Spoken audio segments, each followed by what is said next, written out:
Counseling children can be complex and involved. For counselors, interactions have to be careful, compassionate, and empathetic. Counseling children during a pandemic makes that job even harder.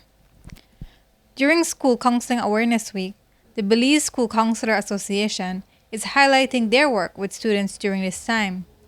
One major change is that counselors must now do their job from a distance. If you were in the school setting, the teachers would refer children to you, maybe for tardiness, for academic issues, for behavior issues. And so it's different now. You have to go out and try and reach them because they don't have maybe credit to call you, or whatever they have to be using the devices. So different time you will be reaching them, and things like that. um, I have shifted to, since I'm in a primary school and they send packages home, I have been sending home one sheets because they have other, like, their academic stuff, and so you want to consider that.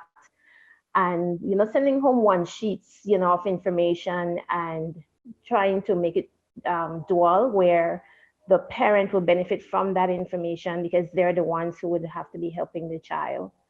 And so that's the shift that I've been facing. Having to take the counseling from out of the office to now a virtual concept, and realizing the realities of what our students are facing, having to not be able to access some of them virtually due to the expenses of them having to pay for internet, or maybe having to find that extra money for data.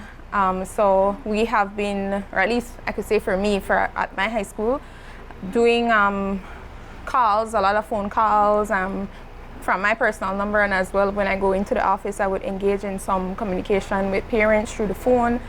For some of my girls, I do also post some required psychosocial supportive information. In a time when children may need more care, attention, and affection, they cannot be afforded that by their school counselor. Both counselors explain the mental anguish that kids at both the primary and high school levels are currently faced with. Children are a little representation of the extension of what's happening in their home. And so, this is just saying that our parents are stressed, and the population that I serve are persons from vulnerable communities, and, there are lots of needs.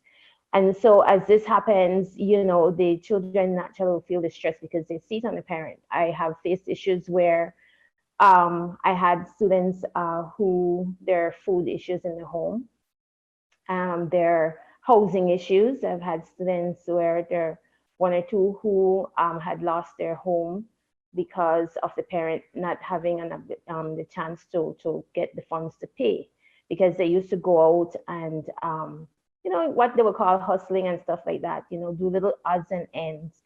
And so they weren't able to do so. And so, I had to reach out to sometimes same teachers, and principal, go to them, because the community is already strained.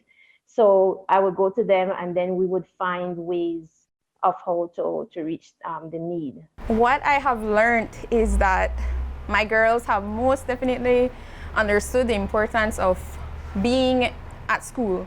They now understand how important it was, or the benefits that school gave them to be away for those few hours daily. So now I have seen an increase in a great need for emotional support. A lot of the girls are very frustrated, and they lack a lot of motivation, having to be at home all day, every day for almost 10 months now. There is that great level of worry. For some of my girls, I've asked them, have you gone out anywhere, maybe even to the store, or if you need anything urgent? No, miss, I'm really scared. I'm worried for my parents or my grandparents. In some situations where some of them have maybe got some kind of illness over the past time period, my girls have definitely stressed on a great level, in comparison to how it would have been back in March last year or February last year. And while the counselors do their best, they also need to take care of their own mental health. Before I came into counseling, I was a social worker. And so, that is a heavy role as well. And so, you have to make sure that you establish your own wellness, your own network of support. I have found that in the School Counselors Association. I have found that in family. I try my best to exercise. I read a lot. I definitely, when it's time to step away from the on-screen hours, I do so, especially on the weekends. Do my best to eat healthy, drink a lot of water, get massages when I can. So I do make it a very important part of my life to take care of myself. Courtney Menzies, 7 News.